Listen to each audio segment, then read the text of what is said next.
How are you doing? I hope you're fine. It's me, your girl, Cecelia Karanja. I'm privileged to have you today.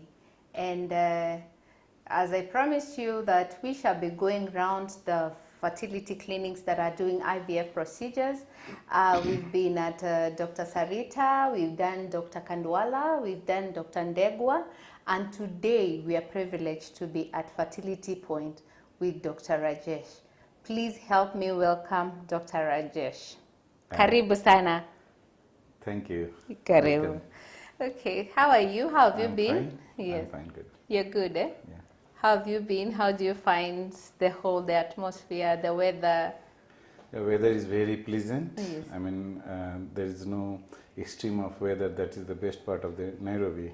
Neither too hot, not too cold. Not too cold. Yeah. Okay, good. We are here so that you can tell us where you're situated, what you do, how you do it, so that our people can be educated.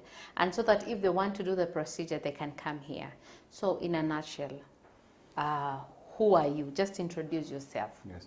So I'm Dr. Rajesh Chaudhary. I'm a reproductive gynecologist and IVF specialist since last 10 years. Before that, I was a gynecologist. I did my post-graduation in gynecology and obstetrics in 2011. And after that, I pursued a 2-year fellowship course in reproductive medicine and IVF in Bangalore, that is in India. And then thereafter, I worked in different parts of the India in different IVF centers. And in 2020 end, that is in December, since then I am here at Fertility Point, Nairobi. How do you find Nairobi? In Nairobi, the weather is pleasant. Yeah. The people are very joyous and nice. We thank God. Thank you so much for coming to just be with us. And you feel at home, yeah? Sure. So just take us through, Daktari, if we come in your clinic, what normally happens? We just want to understand the whole process of IVF, how you do it from the time we come from the reception up to where you are seated here, Daktari, and up to now when you're doing the procedure. So when a couple comes to our center, first they need to register. They're in the reception, so they need to enter their name and address and their brief history, why they are here, and then they are taken up a stay in this first floor, where they will be meeting my medical officer and sister. Who will Your be assistant? Yeah, Okay. my assistant, and they will take a brief history, reviewing their past medical treatment, and so they will ask you questions like how long they have been suffering from trying for baby, and what treatment they all went through, what surgeries, and how many previous kids, or whether it is a primary infertility or secondary infertility. So all those history they will take. They will measure your blood pressure, Wow. weight, and everything. So they normally do Yes. that. They measure the blood pressure. Yes, and they will document all the previous investigation blood tests done, so that we don't want to repeat the test, Yeah. So if it is recently done. So after that... How recent do you take the reports? If they have been done somewhere else? Yeah, it depends. If it is a viral marker, then we consider for last 1 year, we'll consider it. Okay. But if it is other test, then it has to be done. Okay. Like one test is called AMH. Yes. So if it is done last 1 year or 2 years, then we'll consider it. We have to We do don't it. repeat it. Okay. So after once that all the primary history is taken, then they see me, and then based on the history, I further ask the questions. Based on the history, then I further investigate whatever is needed, the fertility test, just to know what is the fertility potential of the couple, whether the problem is in a wife or husband or in both, or whether it is a hormonal problem, whether it is an anatomical problem. And that is where I am. What kind of test do you do, Daktari? In a woman like me, when I walk in, what do you want to know? So if there is, we do a complete test for hormonal test and viral markers. The hormonal test will include the ovarian reserve test. That is the that is AMH. AMH, and other tests like FSH, LH, and thyroid and prolactin. These are the tests. Those are the tests And that you including a ultrasound. do. Okay. So ultrasound is like, it's not just a one-point investigation. We need to do in a serial wise ultrasound. So if What do you mean by serial? serial, like it can be done on the second day, for the first time, to know the baseline ultrasound, what we say, baseline ultrasound, where we see the uterus, the ovary. In uterus we see what is the whether there is any fibroid or not, any other condition like adenomyosis. In ovary we see whether there is any cyst or not. And I also do, since they are here for pregnancy, the plan is for pregnancy, Yeah. so I do a upper abdominal scan as well, including the liver, any gallbladder, is there gallbladder is stone or not, just to say, I mean, in case they become when they become pregnant, so this condition should not affect their pregnancy. Okay. So that is screening. They all go through a detailed ultrasound and a detailed fertility test. And for the men, what test do you For do? the male test, most of the, almost 80% of the time, the woman comes along. Yes. So I have to counsel her to bring the male partner, husband yeah. as well. So we do just one test, that is a semen analysis. If it is good, then okay, fine, no further test is needed. If not, then if say there is the sperm count is very less or nil, then it needs further evaluation with hormones and escortal ultrasound and maybe genetic testing as well. Okay, doctor, when you're doing the sperm analysis, what do you check? In a sperm analysis, our embryologist will check what is the volume. The volume. The volume of the semen, and what times it takes to liquefy. What is the count of the sperms and their classification. That means what percentage are motile, what percentage are non-motile, and among the motile one, what percentage are the progressive motile. Dr. Like when you talk about the volume, the count, motility, and the morphology, what do you actually check? How low is low? What can't you work with? Or what is the bare minimum? So it all depends what mode of treatment is there. So if it is for natural natural pregnancy, the volume should be more than 0.5. Anything below that, the volume of the semen, below 0.5 ml, that is low volume. Now again the count, it should be more than 15 million, the count. The motility, the motile sperm should be more than 32%. And the morphology, what is normal looking sperm, should be more than 4%. So when these parameters are there, then the man is considered fertile. If the volume is less, count is less, motility is less, then he may need assisted reproduction technology. So that is what happens, like if we are doing the IVF procedure, how low can you work with the sperm count, and how low can you work with the volume and the morphology? For IVF ICSI, let's talk about the ICSI. IVF is just a part of this. For ICSI, we just need one sperm for one egg. Okay. So even if man is azoospermic, and if that azoospermic is obstructive type, and if we can get a sperm even from the testis by a procedure called TESA or PESA, then ICSI can work for them. Okay. So Dr. once you have assessed what we are going through and what we have, what happens next? So after the first visit of the couple, where we conduct investigation, blood test and ultrasound, then we call for the second visit. Usually most of the tests are done on the same day. Within 3-4 hours, you have the results. Yeah, we have the result, including the hormonal test. Right here. Okay. So if a couple comes in the morning, by the lunchtime, we have the report, everything. Okay. Few tests, they need some time, few days. Like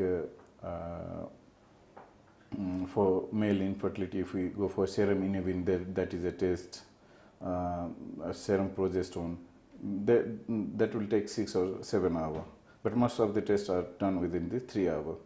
So on second consultation, but they prefer to go home and then come next time. So on the next time, then we have a reason for them why they are not conceiving, and accordingly we make a plan, a treatment plan. Like if there is a tubal block. Now this test is done on the 7th to 10th day of the cycle. So if a woman is coming at 7th day or 8th day or even before ovulation and after the menstrual bleeding, then we can do ultrasound called saline sonosulfingography, which can test whether the fallopian tube is open or not on the same day. And then we plan a treatment. If the fallopian tube is okay, if the ovarian reserve is good, and if husband semen analysis is good, normal, then we can suggest IUI, insemination. Okay. We don't suggest natural try, because they do it and then they are not successful, and that's why they are here. So we directly go to the insemination. If everything is good. It's good. It's good. If everything is good, what we say is unexplained infertility. Yeah, true. So in that IUI, they can try IUI for 2 to 4 or 5 cycles. That depends on the age of the couple, age of the woman. If the woman is more than 35 years, then I suggest only for 2 cycles of IUI, not more than that. Not more than that. Yeah. Okay. So, Daktari, once they've done all that, when do you start do you give the medication or what happens? Now, if we're doing the IVF or ICSI, what happens next? Generally, IVF is started on the 2nd or 3rd day of the cycle. Yes. Sometimes it can be started in luteal phase as well, but that depends on the situation. But generally, we start on the 2nd day. And most of the time, the couple comes during the mid of the cycle, right? When we can't start. So we still have at least 15 days. Yeah. With the 15 days, do you give them any medication? Yeah. We give some food supplements and try to optimize the body. We need to optimize the body for the preparation of pregnancy as well, right? So say if the sperm count is subnormal, then we can give the husband supplements to increase the motility of the sperm, right? And antibiotic if needed. And women, I do prefer giving few medicine that can optimize, increase the chance of pregnancy, and after pregnancy, optimize the chances of continuing the pregnancy. Like the vaginal health, that's what mostly we ignore. Vaginal health should be taken care before the conception. Right? So what do you mean by vaginal health? Vaginal health means like you remove all the infection. Yeah, remove the infection and give probiotic so that the good bacteria are there more than the bad bacteria. Okay. Right? So give antibiotic or vaginal pessaries which contains antibiotic, and after antibiotic we give a probiotic. Okay. So, Dr. And then give a folic acid to mother. And if there is a thyroid problem, optimize that. Yeah. If a woman is obese, ask her to reduce some weight. Oh, it matters. Yeah, but it matters. Yeah, what happens when it comes to weight? Yeah, obesity is related to some medical condition like diabetes and hypertension, right? And that can affect the health of the baby when she is pregnant. So you normally check. Yeah. Okay. And there's this myth of the tummy should not be so big. Is it true? Tummy should not be big. Yeah. Does it affect by the conception of the baby? The obesity or the attachment of the baby? The attachment is not affected, but the growth of the baby that can be affected not because of the obesity, but the medical condition that is invited by the obesities. Oh, okay. All right, Dr. Now we are done with the preparation just before our period. Now we've come the 2nd day of our period. What happens? So Do you say the second or third, or it which doesn't days matter, do you talk? even if it is first day or second day or third day, it doesn't matter. Okay.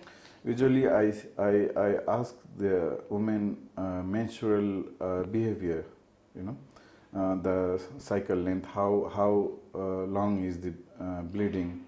Some women, they bleed for 6-7 days, right? Oh yeah, true. Yeah, so if I start stimulation from first day, the egg will be ready by 10th day, right? But Yeah. she will still be bleeding till 6th-7th day. 7th day. So the time period to build up the womb lining is very short then. Yeah, true. So that endometrium aging and the egg aging won't match. So we can't do the fresh transfer. So that history is important. Okay, okay. Like to know like how long they take. Yes, during yes. So that if it is period. like 2-3 days, then okay, you can start with second day, or even you can start at 4th-5th day. It doesn't matter. So once they're here, we do a scan just to check whether there is any cyst or not in the ovary. We do a basic hormone test, right? And if everything good, then we start the hormonal injection. Okay. Now the dose all depends on what's the need of the body or need of the ovary. And few are coming with high high ovarian reserve, the polycystic Yeah, the ovary. polycystic. Yeah, so you have to adjust the dose of the IVF injection, the number of bile. Okay. So, Dr. when we're doing like you're stimulating me as a lady, what happens? You stimulate me until what days, and then when do you remove my eggs? Yeah. So I would want to know what happens. So majority of the women, almost 80-90% of the women, their ovary respond within 10 to 12 days of injections, and so in between they will need a 3 to 4 visit. For the scan? Yeah, that is for follicular monitoring, right? So we monitor the follicular growth by ultrasound and sometimes with blood test as well. And then once the follicle is mature, in the mid-cycle, in the mid of the injection, we give an anti-ovulation injection as well, right? And so that the egg doesn't rupture before harvesting. And when it is mature, then we give a final injection. And after that, after 36 hours of the final injection, we harvest the egg. You harvest the Yeah. egg. Okay. And once you the harvest same the day, egg, same day, husband has to come. Right? Many husbands, they don't know that they have to come here for semen collection. yeah, And so both husband and wife has to come. has to be here Yeah, when has the to be wife here. is being removed the Yeah. eggs, and he's removing the sperm. The sperm. Okay. And do you prepare the man? Because most of the time we prepare the lady and we forget to prepare the man. Do you tell him like he needs to abstain or something before they come in? Abstinence is not needed. Is not needed. Is not needed. When you are doing Because the you know IVF. there is a basic difference in physiology of men and women. While women are born with a fixed number of eggs in a lifetime, Yes.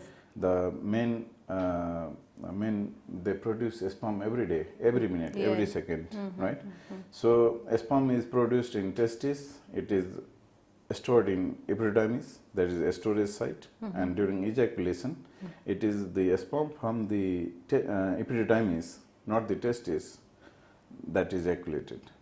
So that if a man doesn't ejaculate for take abstinence for 5 days or 3 days, then that storage site will have a mixed population of sperm. 3 days old sperm, 2 days old sperm, or freshly manufactured sperm, right? So the old sperm are not good. They are defected with DNA.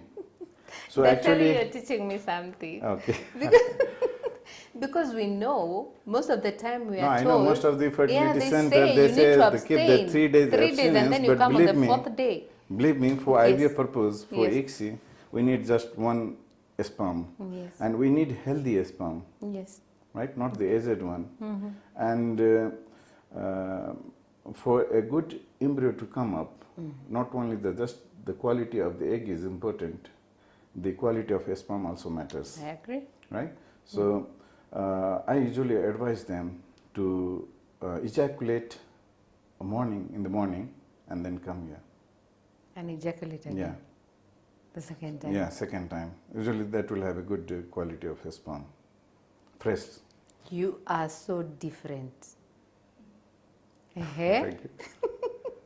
And that is why we are having success rate coming up very, very fast here. Yeah, it's we are at what percentage now? in the month of May, we reached 65%. 65%. Yeah. And it's just because of those small techniques yeah, that people don't small know. Techniques. Like even our embryologists are very hard working, and a few just need to focus on a small thing, like that. The bleeding duration, 6 days, 5 days, that matters. That again we do not know. And then also what matters is different women physiology is different. Like all ball doesn't fit in a socket, right? It's true. So that's what we say our treatment is a customized treatment, need of the physiology of women and men. Some women, they ovulate when their follicle size reaches around 18 millimeter, 20 millimeter, 80% of the time. But few doesn't. Yes. So you must have seen few patients who after egg harvesting, they have all immature egg. True. Even though their egg is harvesting once the majority of the follicle reached 17, 18 millimeter, the follicular size. Right? Yes. So we have such cases where a majority of the follicles were immature. So one case I just studied one cycle with the follicular behavior, the ovarian behavior, right? And she ovulated on the 14th day when her follicle size was 22 millimeter. So the next time when I stimulated her ovary, I stimulated for 12 days till most of the follicle reached 21, 22 millimeter. And then I retrieved the egg and majority was mature one. Hey. So these are the small things, techniques that people don't know, and you're working with them so that you can give the patient good results, which is very good. Wow. I've never had that. And thank you for that. So Daktari, then if we are doing a donor, we are talking about somebody that we are stimulating. We are using my own eggs. Assume now tell me when I'm doing donation, what happens? I've come on my second day and I'm doing egg donation, what happens?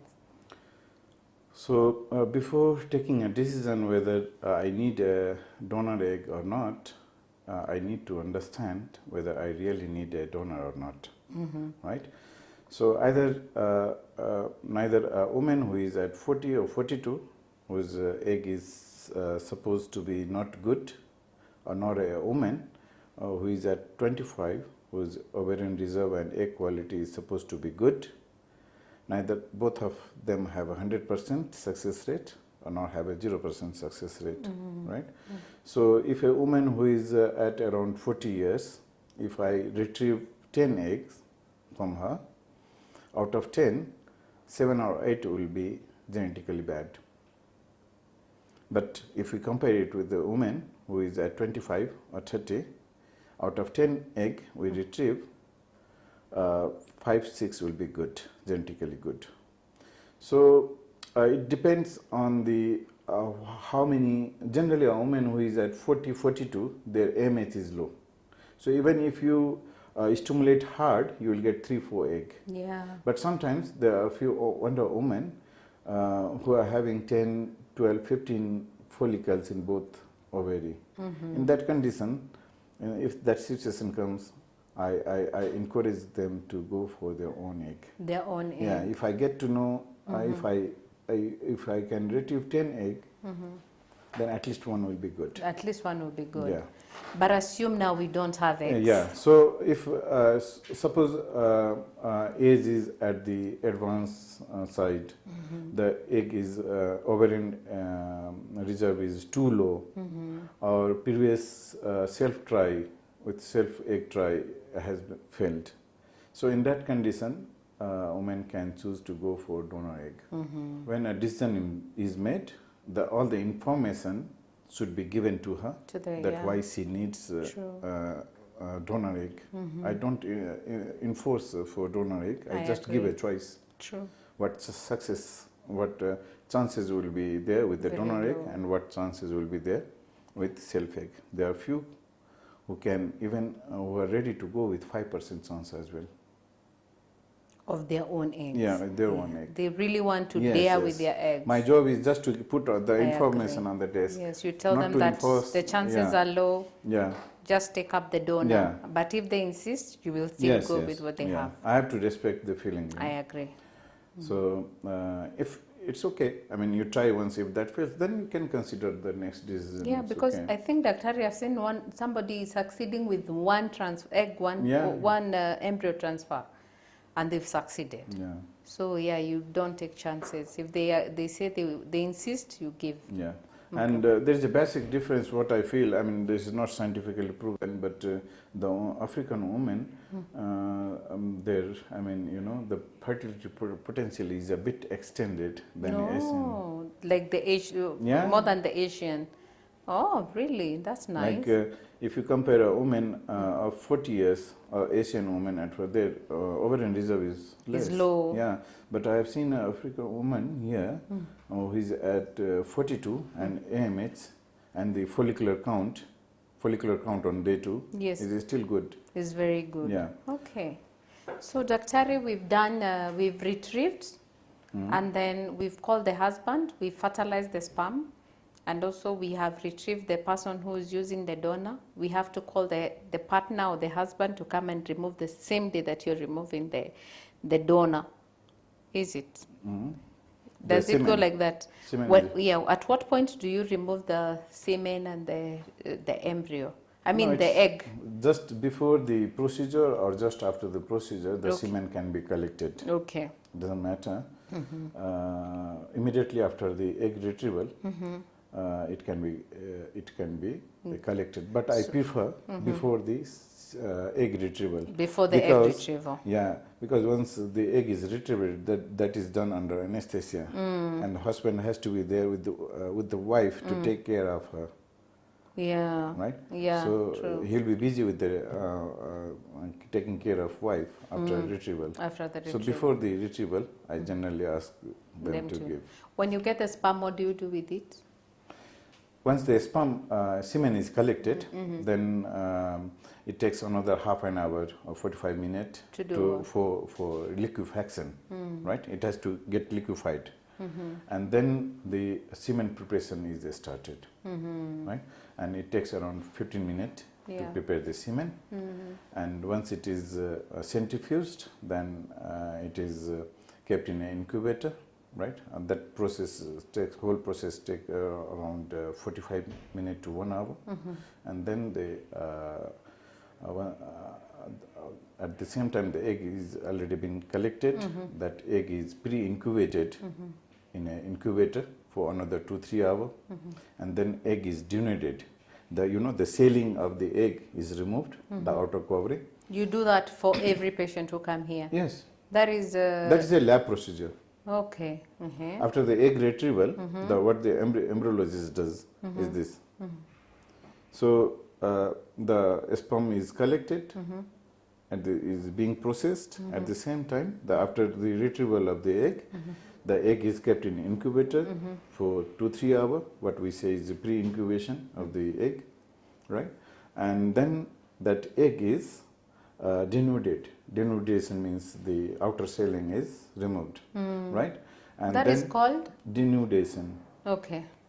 And then that is observed in a microscope whether that egg is mature or immature. You're Because able to as tell. long as that cell is there, Yeah. it can't be visible. Okay. Right? Okay. So that's why that denudation is done. Okay. And then once the maturity of the egg is determined, the mature egg is then injected with a sperm by a fine needle called ICSI. Yeah. Now the ICSI is intracytoplasmic True. sperm injection, right? So intracytoplasmic means the cytoplasm of the egg is being injected with the sperm, right?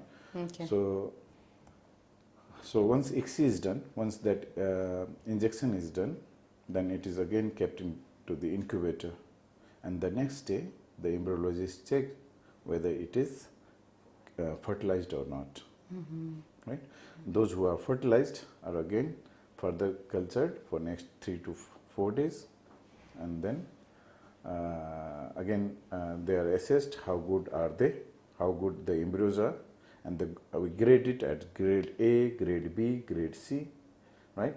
And if the number are more, like say if the grade A embryos are 5, 6 or 10 in number, then we take it to the blastocyst. Okay. Right?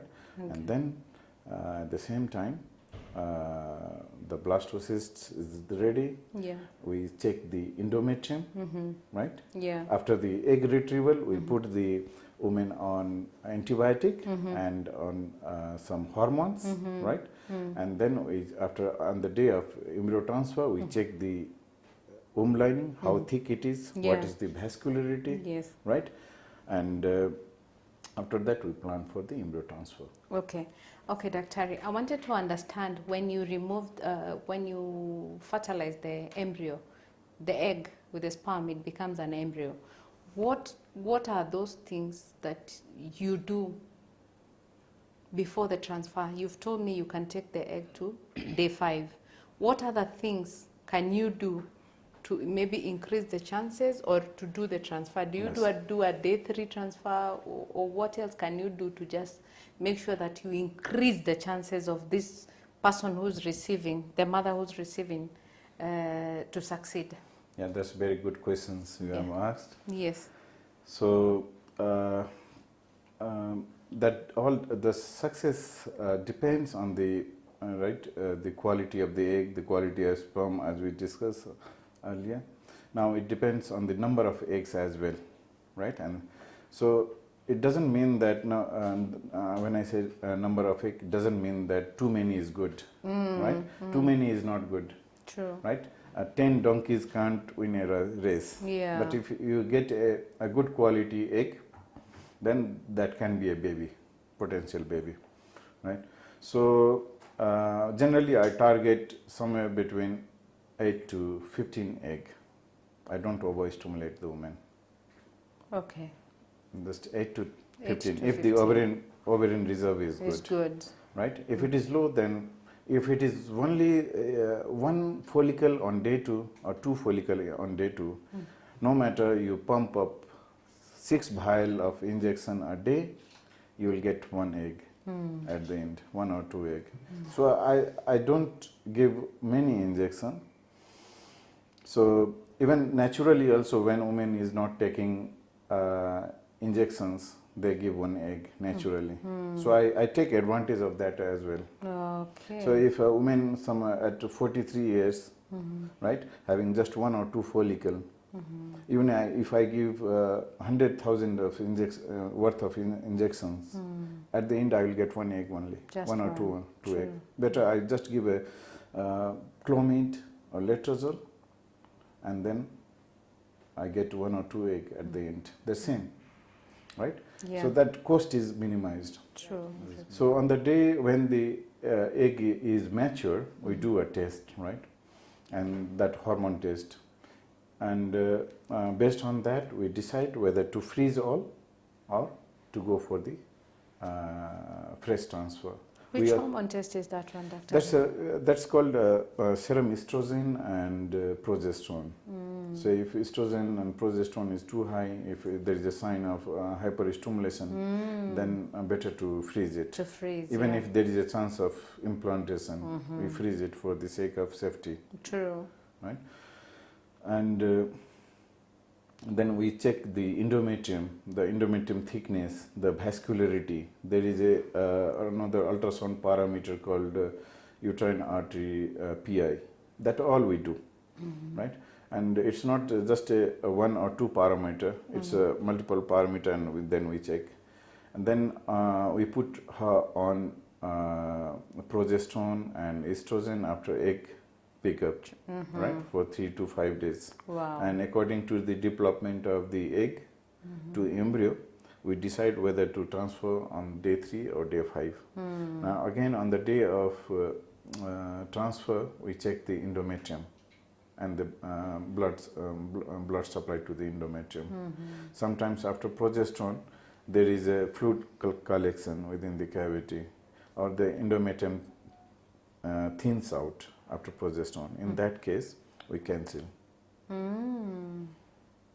We cancel, and then we freeze the embryo, and then we call for the next month. The following month.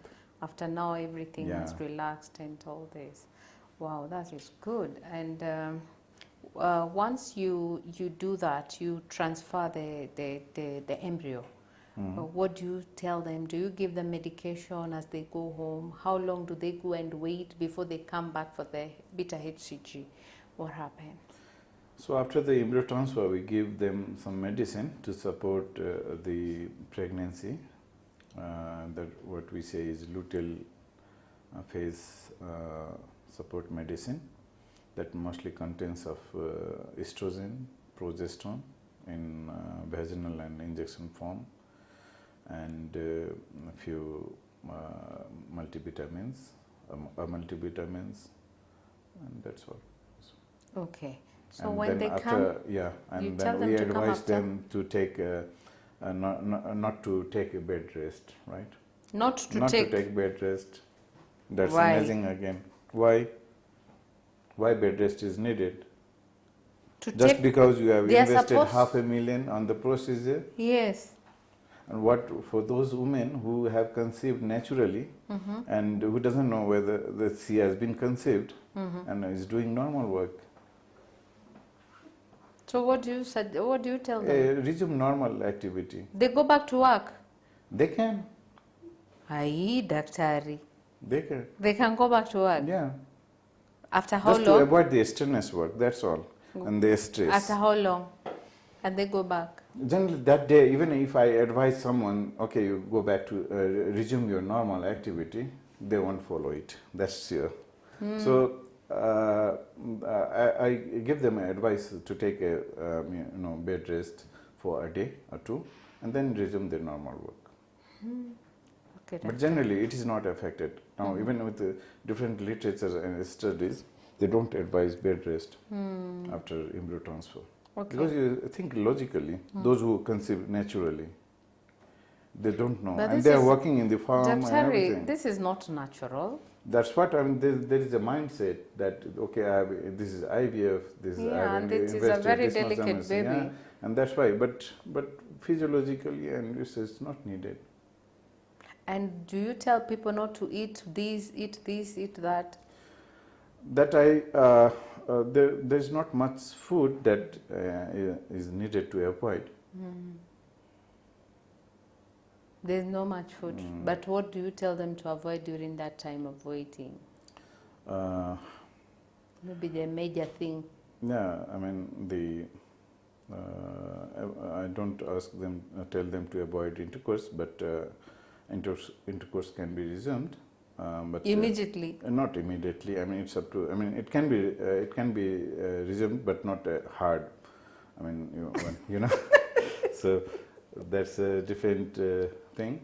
But normal diet and normal food can be avoid smoking. I mean, avoid smoking. What should be drinking? Alcohol. That's a common thing. That should be avoided even when you are not trying to conceive. Even that smoking and alcohol should be avoided. Okay.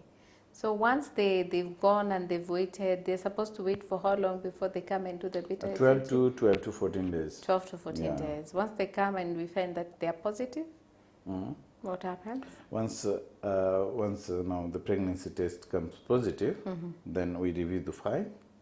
We see how to optimize the pregnancy now. Is there any risk factor that can affect the pregnancy? Like we see the thyroid level, the prolactin level, and the viral markers, and the weight, BMI, whether the patient is affected with diabetes or hypertension, right? And then accordingly we manage. If the thyroid is at the upper level, then we give anti-thyroid medicine. We test a urine pregnancy, right? Before trying, only we had already given medicine to improve the vaginal health, right? So that's that. And then we ask them to continue the medicine, the same medicine, and to come after 10 days to see the for ultrasound, to see the viability of the pregnancy, the number of pregnancy, because we transfer 3 embryo if it is day 3 embryo, and one blasto or 2 blastocysts, right? So we check on the ultrasound how many sac is there. The same day on the 14th day? No. After 10 okay. 14 days. And we check the viability of the pregnancy, whether the heartbeat has come or not, whether it is in right place or not, in the uterus. So once you confirm the baby is okay, what happens? Do you continue with consultation with them? No, generally I take it to first trimester till I am assured that baby is genetically okay. Wow, that's good. So I check, I do NTA scan, and I do a dual marker test to see a Down syndrome screening, and then I check the cervical length, whether there is a risk of premature delivery or not, right? And then I refer it to the other gynecologist after the first semester. To them. The other question that people normally ask is that is IVF pregnancy carried to term? Yes, of course. Up to 9 months? Yes. Can I go to labor? Can I labor? Can I wait until I get my labor? Yes, I mean normal delivery can be planned, but generally they undergo cesarean section. There are few reasons for that, because if there is a multiple pregnancy, then cesarean delivery is more likely. And most of the some women who conceive by IVF, they are advances, right? They try naturally, time passes and their age grows, and then with that most of them are 35 plus or 40 plus, if 40 plus, right? And in that situation also they don't want to take risk, and there are few obstetrics complication that is because of age related, right? And because of IVF procedure as such, there is no risks to baby. Okay. Except there is few studies indicating there might be some heart condition, but it's more or less is till now 8 million babies have been born, and there is no such issue that with the IVF pregnancy. Could you please just tell us how much it is from the consultation to the test to the medication now to the procedure? How much does it take? It will roughly take around $500,000. $500,000. Everything. So how much is your consultation? Consultation is the 3,000. 3,000. And the follow-up consultation is around, if I'm not wrong, 1,200. 1,200. And then how much is the test? How much do we use on the test? Then we do a ultrasound. Ultrasound is 3,000 for the first time, and the follow-up ultrasound and the folliculography, the woman has to come many times for follicular monitoring. It's very minimal. It's a 600. Okay. And what about the fertility test, the ones the AMH? Yeah, roughly if all the all test is needed, test. most of the time they come with the previous report, right? So I don't do all the test. Okay. If they have already a viral marker test done recently, I don't repeat it. Okay. If they are already at 40, then I don't do AMH, Yeah. right? It's already known that AMH will be low. And then I just do a follicular scanning, right? That's all. Okay. Now, if they come on the 5th, 6th day, generally if they come on the 2nd day for the first time, right? So we need to check, what is the ovarian reserve, how many eggs are there, right? What is the status of the fallopian tube, how is the uterus and the lining, is there any fibroid or not, and hormone status. So rather than doing a 2-time test, doing an ultrasound and sending the patient for HSG, you know how painful is the HSG, right? Yeah. So I call them on 5th, 6th day when the period is gone. Okay. Right, and I directly take them to OT, where I do a ultrasound called a saline sonos self-angiography. What is that? You come one day and you'll do for me. Yeah. And that day, before doing the saline sonos self-angiography, I do a baseline ultrasound where I come to know how is the uterus, right? Any pathology is there or not, and then I conduct that test. So at that one go, you're able to see everything. Is seen. Everything is seen. Okay, nice. So, Daktari, the other thing is, I just want to know what drives you. What is these things that make you want to do this thing? Why do you have the passion to do this? Just the pleasure that I see after the positive result to the couple. What do they do? How do they react when they are positive? They just go, sometimes someone they just go speechless, someone just they cry. Yeah. That depends the level of a struggle they've gone through. Yeah, if it is a first time IVF and first success, then it's normal reaction. Okay, it happens. But some women they have failed 3 times, 5 times, and then they that's a different emotions. Okay, so the happiness, happiness. So to just see them hold their, get pregnant and maybe get their own babies, that is what drives you. So thank you very much, Daktari, for all your time and for educating us. It has been wonderful. We've really learnt a lot. Some things I didn't even know. I know even you, my people, you didn't even know that those things exist. Like you don't have to abstain for 3 days. So you just need that's actually a punishment to a husband. That's what I was thinking. When you say don't have intercourse for 3 days, that's actually a punishment. But that is not needed, It is not needed. Not needed. And actually, the success rate is better when the semen is given freshly. And what about when you're testing, Daktari? That one I did not understand. Is it the same as when you are removing, or this one you have to abstain for 3 days for us to know the quality and the quantity, the sperm analysis? Do you need to abstain when you're doing that? No, you also don't need to do the DNA health of the sperm is better when the semen is frequently ejaculated.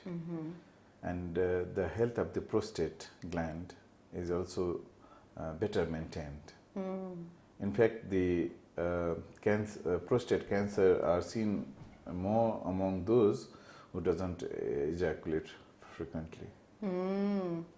Okay. So, Doctor, we've really learned a lot and we are so grateful. And that is why we want these minds. We want to learn. We want to know what you're doing. Because I believe you're doing your IVF differently. You're doing your ICSI differently. So there's that one special thing that you're doing for you to succeed. And we thank you for that.